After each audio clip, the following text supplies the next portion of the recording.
Good evening, Jai Hind. So, it is part number 6 video hai. Oh, sorry, part number 7 video hai. Yet, I am putting electric dipole in a uniform two-dimensional electric field. Mane, emi jodi electric dipole log, ekhon electric field thoi diu. Tete hole ki hoy bostu to.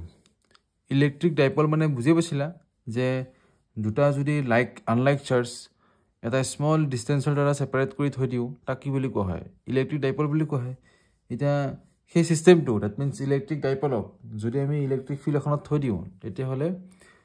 কি হ'ব পাৰে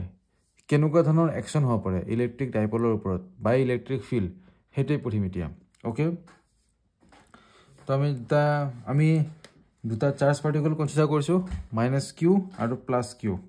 আৰু ইহত দুটাৰ মাজত সেপাৰেশন কিমান আছে 2a আছে okay 2a is what separation between -q and +q এটা তো কি হতা ইলেক্ট্ৰিক ডাইপল হয় আৰু এই এৰো মাকে কি বুজাই আছে ইলেক্ট্ৰিক ফিল্ড এখন বুজাই আছে ইলেক্ট্ৰিক ফিল্ডৰ ডাইৰেকশন কেনেকুৱা হয় from positive charge to negative charge আৰু ইলেক্ট্ৰিক ডাইপলৰ ডাইৰেকশন কেনেকুৱা হয় from negative to positive charge তো এতিয়া যদি আমি এই ডাইপলটো ইলেক্ট্ৰিক ফিল্ডখনত থওঁ তেতিয়ালে কি হ'ব জানা ইলেক্ট্ৰিক ফিল্ডে কি কৰিব -q ৰ ওপৰত ফোৰ্স এক্সাৰ্ট কৰিব আৰু +q ৰ ওপৰত ফোৰ্স এক্সাৰ্ট কৰিব এটো কথা আমি গম পাওঁ যে ইলেক্ট্ৰিক ফিল্ড এখনত চাৰ্জ পাৰ্টিকল থলে তাৰ ওপৰত ফোৰ্স এক্সাৰ্ট হয় এটা -q ৰ ওপৰত যেটো ডাইৰেকশনত ফোৰ্স এক্সাৰ্ট হ'ব +q ৰ ওপৰত কি হ'ব তাৰ ওপৰত অপজিট ডাইৰেকশনত হ'ব সো ইফানে কি আছে +q চাৰ্জ আছে বিকজ সোয়াটা ইলেক্ট্ৰিক ফিল্ডৰ ডাইৰেকশন ইয়াৰ পৰা ইয়ালৈকে আছে এৰো মোক দেখা পাই আছা মানে এইফালে আছে তে যদি এইফালে আছে তে +q চাৰ্জটো এইফালে থাকিব লাগিব আৰু -q চাৰ্জ এইফালে আছে তে এই +q এ -q কি কৰিব মানে যাৰ কাৰণে ইলেক্ট্ৰিক ফিল্ডখন ক্ৰিয়েট হৈছে সেই চাৰ্জটোৱে এই -q কি কৰিব এট্ৰাক্ট কৰিব দ্যাট মিন্স ফোৰ্সটো এইফালে থাকিব তাৰ পিছত এই +q চাৰ্জটোৱে যাৰ কাৰণে এই ফিল্ডখন ক্ৰিয়েট হৈছে সেই চাৰ্জটোৱে ইয়াৰ ওপৰত কোনফালে ফোৰ্স এক্সাৰ্ট কৰিব এইফালে কৰিব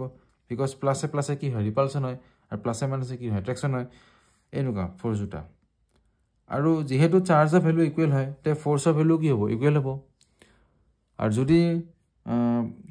ফোৰ্সৰ ভ্যালু ইকুৱেল হয় আৰু অপজিট ডাইৰেকশন হয় তেতিয়া আমি ক্লাস 11 ত পঢ়িছিলো যে এটা সিস্টেম আছে এটা এটো সিস্টেমটো হয় তো ইফালে এটা ফোর্স আছে ইফালে এটা ফোর্স আছে মই মানি লৈছো আৰু এই দুটা ফোৰ্সও কি হয় ইকুৱেল হয় যাৰ কাৰণে কি হ'ব এই পেনটো এনেকৈ ৰোটেট কৰিব এতিয়া তো দুটা যদি লাইক ফোৰ্স আৰু মানে আনলাইক ফোৰ্স এটা সিস্টেমৰ ওপৰত এক কৰে তেতিয়া হলে সিস্টেমটোৱে কি এক্সপেৰিয়েন্স কৰে টৰ্ক এক্সপেৰিয়েন্স কৰিব কাপলিং ফোৰ্স এটা এক্সপেৰিয়েন্স কৰিব কাপল ঠিক আছে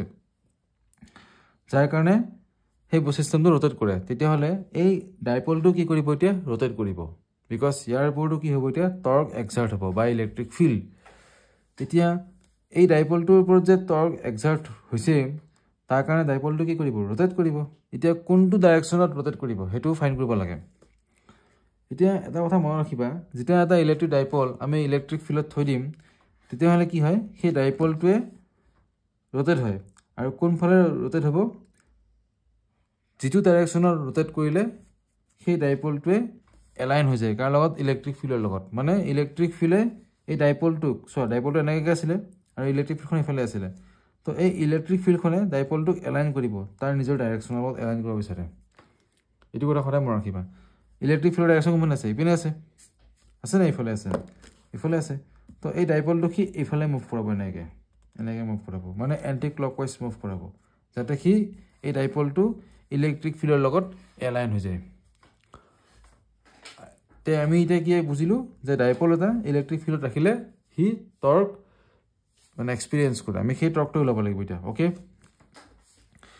তো টৰ্কটো কিমান হ'ব ক্লাস 11 ত পাইছে নহয় টৰ্কৰ কথা টৰ্ক ঠিক আছে তো টৰ্ক মানে কি আছিল টৰ্কৰ একদম সিম্পল এটা আছিল ফোর্স ইনটু কি আছিল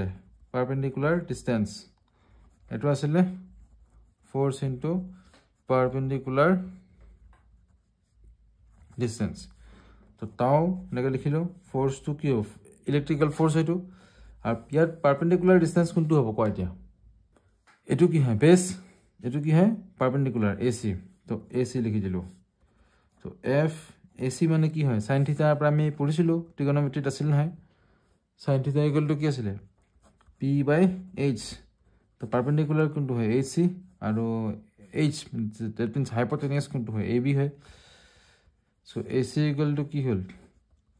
এ বি চাইন থিটা তো এ বি চাইন থিটা লিখি দিয়ে তাই তো এ বি কিমান হ'ল 2a আছে আৰু চাইন থিটাই হ'ব আৰু এটা force F is what electrical ফ'ৰ্চৰ ভেলু কিমান হয় সদায় কিউ ই মানে কি হয় ইলেক্ট্ৰিক ফিল্ড আৰু কিউ মানে যাৰ ওপৰত ফ'ৰ্চটো এক্সাৰ্ট হৈছে 2a চাইন থিটা বুজি পালা নাপোৱা নাই পাইছা যেন লাগিছে মোৰ তো এতিয়া আমি আগৰ ভিডিঅ'ত পঢ়িছিলোঁ যে ডাইপল মোমেণ্টৰ কথা পঢ়িছিলোঁ আমি ডাইপল মোমেণ্ট কি আছিলে charge into separation between the two charges মানে ডাইপলৰ কথা কৈছোঁ কিউ আৰু 2a ইনটু কৰিলে কি হয় ডাইপল মোমেণ্ট ওলায় ইয়াত কিউ আৰু কি আছে 2a আছে ইহঁত দুটা ইনটু কৰিলে কি হৈ গ'ল পি হ'ল তো পি ই চাইন থিটা ইয়াক আমি ভেক্টৰ ফৰ্মত লিখিলে কেনেকুৱা হ'ব পি ক্ৰছ ই তো এইটো হ'ল টৰ্কৰ এক্সপ্ৰেশ্যন এইটো তোমালোকে এটা মনত ৰাখিব লাগিব তো এতিয়া টৰ্কটো কেতিয়া মেক্সিমাম হ'ব when torque will be maximum তো মেক্সিমাম টৰ্ক কেতিয়া হ'ব যেতিয়া সাইন থিটা ভ্যালু মেক্সিমাম হ'ব সাইন থিটা ভ্যালু মেক্সিমাম কেতিয়া হ'ব সাইন 90 ডিগ্ৰী হ'ব তো তেতিয়া টৰ্কটো কি হ'ব মেক্সিমাম মানে থিটা মানে কি হয় এই ডাইপলটোৱে ইলেক্ট্ৰিক ফিল্ডৰ লগত কৰা এংগলটো যদি এই এংগলটো 90 ডিগ্ৰী হৈ যায় তেতিয়াহ'লে টৰ্কটো একদম মেক্সিমাম হ'ব আৰু যদি এই ডাইপলটো অৰিজিনেলি মানে ইনিশিয়ালি একদম ইয়াৰ লগতে এলাইন হৈ আছে সাপোজ এইফালে কি আছে ইলেক্ট্ৰিক ফিল্ড আছে টৰ্কটো এনেকৈ আছে এখন ইলেক্ট্ৰিক ফিল্ডৰ ডাইৰেকশ্যন এই পেন্সিলে কি বুজাইছে ইলেক্ট্ৰিক ফিল্ডৰ ডাইৰেকশ্যন এইটো কি বুজাইছে ডাইপলৰ ডাইৰেকশ্যন বুজাইছে তো দুটাৰ মাজত এংগল 0 হয় তেতিয়াহ'লে টৰ্ক কোনো এক্সপেৰিয়েন্স নকৰে আৰু যদি এনেকৈ থাকে এখন কি হয় ইলেক্ট্ৰিক ফিল্ড এইটো কি হয় টৰ্ক তো এংগলটো কিমান আছে 90 ডিগ্ৰী আছে তো হায়েষ্ট টৰ্ক এক্সপেৰিয়েন্স কৰিব একদম এনেকৈ হৈ যাব পটপট বুজি পালা এতিয়া সো এইখিনিয়ে কথা আমি নেক্সট ভিডিঅ'ত পঢ়িম এতিয়া পটেনশিয়াল এনাৰ্জি বিষয়ে পঢ়িম ঠিক আছে থ্যাংক ইউ সো মাচ